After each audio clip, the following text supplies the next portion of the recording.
Hello વિદ્યાર્થી મિત્રો, હું અભયસિંહ, સરસ્વતી સ્કૂલ ડીસા. આજે આપણે ધોરણ 9માં ચેપ્ટર નંબર 2 બહુપદીઓ જોઈશું. તો મિત્રો, આપણે કોઈ પણ ચેપ્ટર દેખતી પહેલાં એના આપણો ઇન્ટ્રોડક્શન ચેપ્ટર વિશે સમજવું પડે તો પછી આપણે એના દાખલા ગણી શકીએ. આપણે આગળના વિડીયોમાં ચેપ્ટર નંબર 1 સંખ્યા પદ્ધતિ જોઈ લીધો. એવી રીતના આપણે અહીંયા બહુપદીઓ દેખીશું. તો મિત્રો, બહુપદીઓ તમે ધોરણ 7માં 8માં શબ્દ સાંભળ્યો છે, બહુપદીઓ, ઘાત, ઘાતાંક. તો અહીંયા જો પહેલાં આપણે બેઝિકથી પહેલાં શીખીશું આપણે ચલ, મતલબ કે ચલ કોને કહેવાય. તો મિત્રો, આપણે બહુપદી લખીએ, ધારો કે આપણે અહીંયા લખીએ 2x, પછી લખીએ 3y 5x. તો મિત્રો હવે દેખો, અહીંયા જે 2x 3y 5x, તો જે ABCDના અંક આયા અક્ષર x y હરિયા x, તો જે ABCDના અક્ષર આવે, ABCDના XYZ અક્ષર આવે, મતલબ કોઈ બી અક્ષર આવે તો એને કહેવાય ચલ.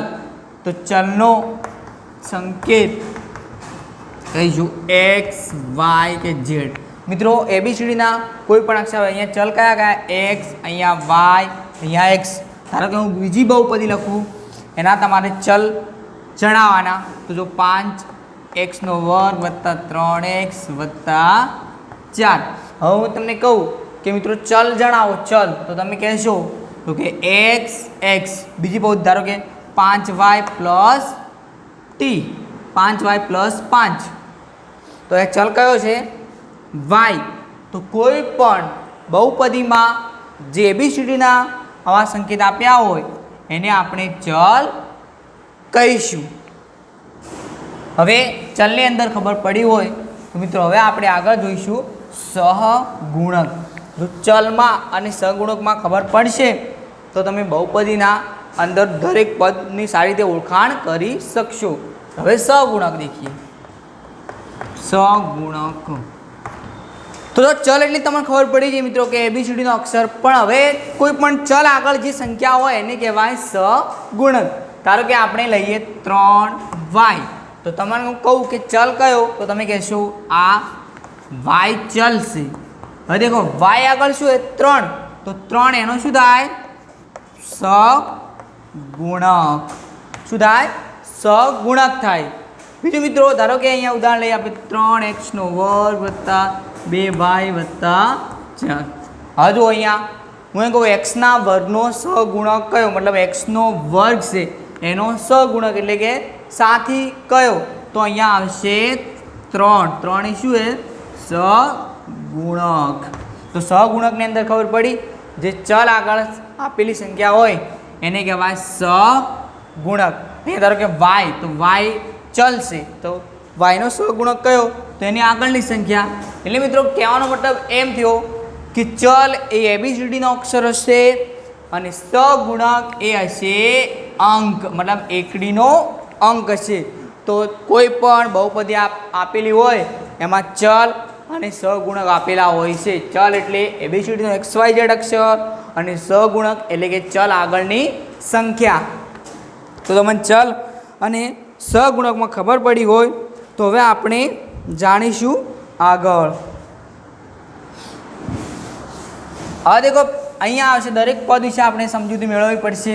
તો ધોરણ 10ની અંદર જેમ અહીંયા ચેપ્ટર નંબર 2 છે, એવી રીતના ધોરણ 10માં પણ ચેપ્ટર નંબર 2 બહુપદીઓ જ છે. તો ઓનાથી થોડોક ઊંડાણમાં આપ્યું છે, એટલે ધોરણ 9નું જો બહુપદીઓ ફાવશે તો ધોરણ 10નું 100% ફાવશે.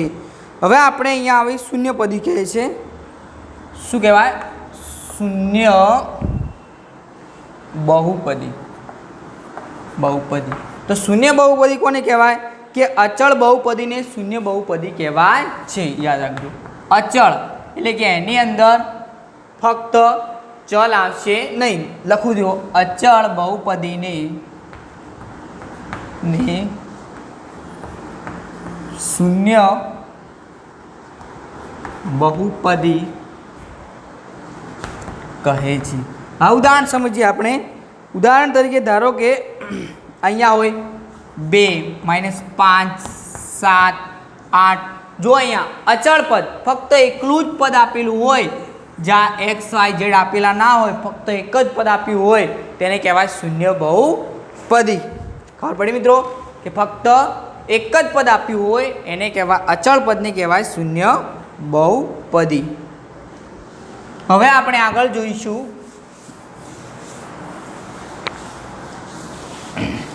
શૂન્ય બહુપદીની અંદર યાદ રાખજો જેનું અચળ પદ આપ્યું હોય એને કહેવાય શૂન્ય પદ, એક જ પદ એમ.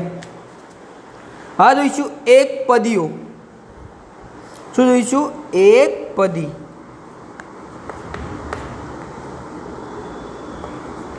એક પદીઓ.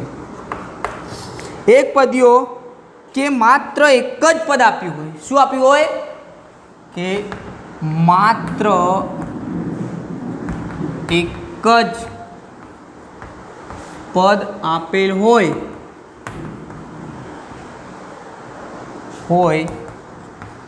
તેને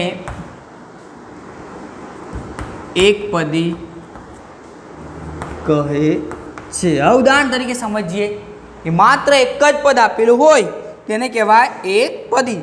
ધારો કે અહીંયા આપણે લખીએ 2x એક્ઝામ્પલ તરીકે, તો અહીંયા પદ કેટલું આપ્યું? એક જ પદ, તો તેને શું કહેવાય? એકપદી. બીજું ઉદાહરણ લઈએ કે આપણે 3y, તો અહીંયા કેટલું પદ આપ્યું છે? એક જ પદ. બીજું ઉદાહરણ લઈએ 4x, તો અહીંયા પણ એક જ પદ. તો માત્ર એક જ પદ આપ્યું હોય તેને કહેવાય એકપદી. બીજી વ્યાખ્યા દ્વિપદી. એક પદની અંદર ખબર પડી મિત્રો? ઓનલી ફોર એક જ પદ. હવે આવશે અહીંયા દ્વિપદી. મિત્રો દ્વિ એટલે બે, તો તમે એક એટલે એક પદી અને દ્વિ એટલે બે, તો માત્ર શું લખી શકાય? માત્ર બે જ પદ આપેલ હોય તેને દ્વિપદી કહેવાય. ઉદાહરણ સમજીએ હવે આપણે દ્વિપદીના. તો ધારો કે x પ્લસ 2, x પ્લસ 2, તો અહીંયા જો પદ કેટલા આપીએ? દ્વિ એટલે બે, મતલબ અહીંયા પદ કેટલા આપે? 1 અને 2, તો બે પદ આપેલા હોય તો દ્વિપદી. ધારો કે બીજું ઉદાહરણ લઈએ આપણે 2x + 4, તો અહીંયા પદ કેટલા આપે? બે પદ આપે છે, એટલા માટે શું કહેશું? દ્વિપદી. બીજું ઉદાહરણ લઈએ આપણે u⁻40 - u⁻32, અહીંયા પદ કેટલા આપે છે? બે પદ આપેલા છે, એટલે આવી રીતના ફક્ત બે જ પદ આપેલા હોય તેને કહેવાય દ્વિપદી. ખબર પડી મિત્રો? એક પદ તો એક પદી, દ્વિ તો બે પદ. હવે આવશે, તમે જાતે જ કહી શકશો શું આવશે? ત્રિપદી. તો એની અંદર મિત્રો કેટલા પદ આપેલા હશે? તો 3 પદ આપેલા હશે, કારણ કે ત્રિ એટલે 3. તો જોઈએ આપણે હવે ઉદાહરણ સ્વરૂપે.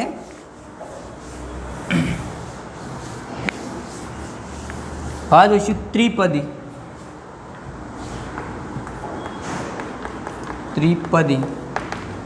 કે જેમાં 3 પદ આપેલ હોય તેને શું કહીશું?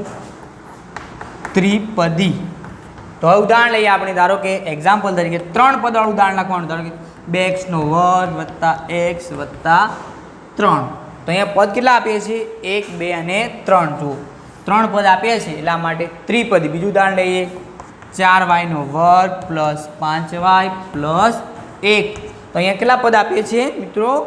3 પદ આપીએ છીએ. તો 3 પદ આપેલા હોય તો ત્રિપદ, બે પદ આપેલા હોય તો દ્વિપદ, એક પદ આપેલું હોય તો એકપદી.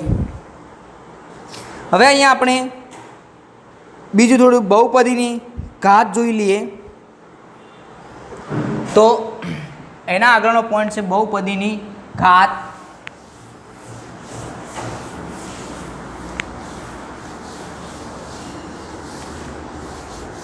બહુપદીની ઘાત.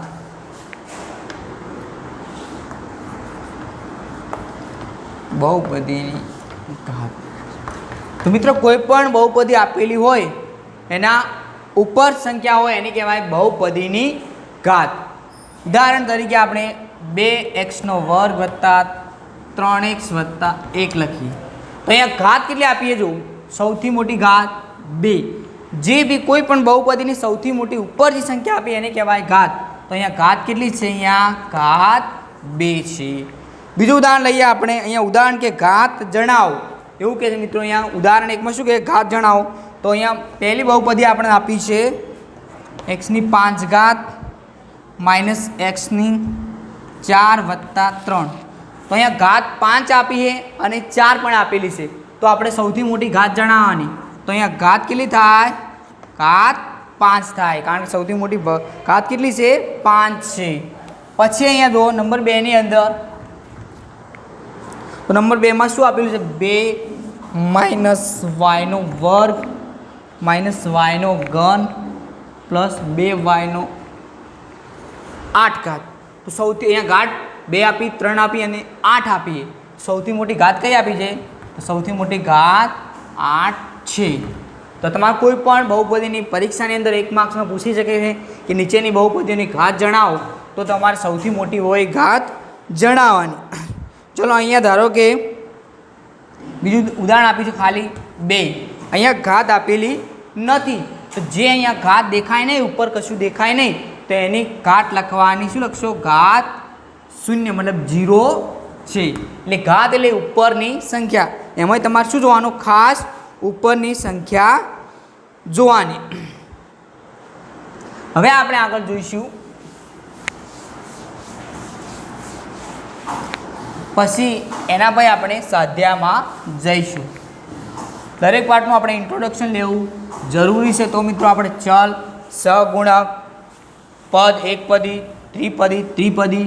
હવે આપણે જોઈશું આગળ સુરેખ બહુપદી. પહેલી સુરેખ બહુપદી. હવે આપણે ઘાતની અહીંયા વાત કરીશું. તો સુરેખ બહુપદી કોને કહેવાય? કે જે બહુપદીની ઘાત 1 આપેલી હોય. લખો કે જે બહુપદીની ઘાત 1 આપેલી હોય,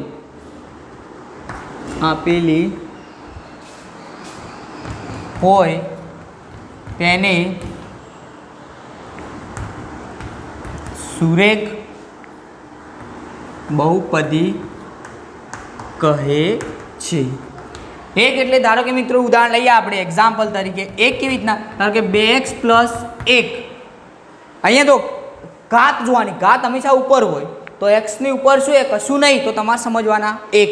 તો અહીંયા એક ઘાત છે એટલા માટે સુરેખ બહુપદી. બીજું કે 3y + 2. અહીંયા y ની ઘાત કેટલી છે? કશું ઘાત દેખાય નહીં, તો તમારે 1 સમજવાની, અને કશું ના દેખાય એટલા માટે સુરેખ બહુપદી. એના પછી નંબર 2 છે દ્વિઘાત બહુપદી. દ્વિ એટલે 2, કે બહુપદીની ઘાત કેટલી આપેલી હોય? કે જે બહુપદીની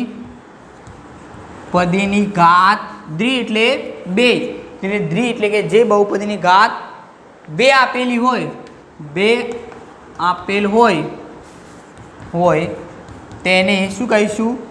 દ્વિઘાત બહુપદી. મિત્રો આ ધોરણ 10 ની અંદર વ્યાખ્યાઓ આવશે. સુરેખ બહુપદી કોને કહેવાય? દ્વિઘાત બહુપદી કોને કહેવાય? તો સુરેખ એટલે 1 ઘાત, દ્વિઘાત એટલે 2 ઘાત બહુપદી કહે. હવે જુઓ અહીંયા ઉદાહરણ તરીકે, એક્ઝામ્પલ તરીકે આપણે 2 ઘાત લખવાની. તો 2x² વત્તા 3x વત્તા 4. તો અહીંયા ઘાત કેટલી લખી મિત્રો? 2 લખી. તો 2 હોય તો દ્વિઘાત બહુપદી. બીજું ઉદાહરણ 3x² વત્તા 4x વત્તા 1. તો અહીંયા ઘાત કેટલી છે? સૌથી મોટી 2 ઘાત છે. તો 2 ઘાત હોય તો દ્વિઘાત બહુપદી. હવે અને છેલ્લો પોઈન્ટ શું આવશે? સુરેખ આવી, દ્વિઘાત આવી, હવે આવશે ત્રિઘાત. તો એની વ્યાખ્યા જોઈ લઈએ ત્રિઘાત બહુપદીની. તો મિત્રો ત્રિઘાત એટલે કે જે બહુપદીની ઘાત કેટલી આપેલી છે? 3 ઘાત આપેલી છે. સમજીએ આપણે. ત્રિઘાત બહુપદી. લાસ્ટ પોઈન્ટ, ત્રિઘાત બહુપદી એટલે જે બહુપદીની ઘાત 3 હોય તેને કહેવાય ત્રિઘાત બહુપદી. ઉદાહરણ તરીકે જોઈશું આપણે. 3 ઘાત કરવાની, 3x નો ઘન વત્તા 2x નો વર્ગ વત્તા 3x પ્લસ 1. તો અહીંયા જો ઘાત કેટલી છે મિત્રો? 3 છે, તો એને કહેવાય ત્રિઘાત બહુપદી. બીજું ઉદાહરણ લઈએ આપણે. 4x નો ઘન વત્તા 5x નો વર્ગ વત્તા 2x પ્લસ 1. અહીંયા ઘાત કેટલી છે મિત્રો? સૌથી મોટી 3 ઘાત છે, તો એને ત્રિઘાત બહુપદી. એનું સ્વરૂપ યાદ રાખવું હોય તો x નો ઘન વત્તા bx નો વર્ગ વત્તા cx પ્લસ d. આટલા પદ આવે 1 2 3 ને 4, તો આને કહેવાય ત્રિઘાત બહુપદી. હવે આપણે ઇન્ટ્રોડક્શન જોઈ ચૂક્યા છે. હવે આપણે આગળ સ્વાધ્યાય તરફ જઈશું.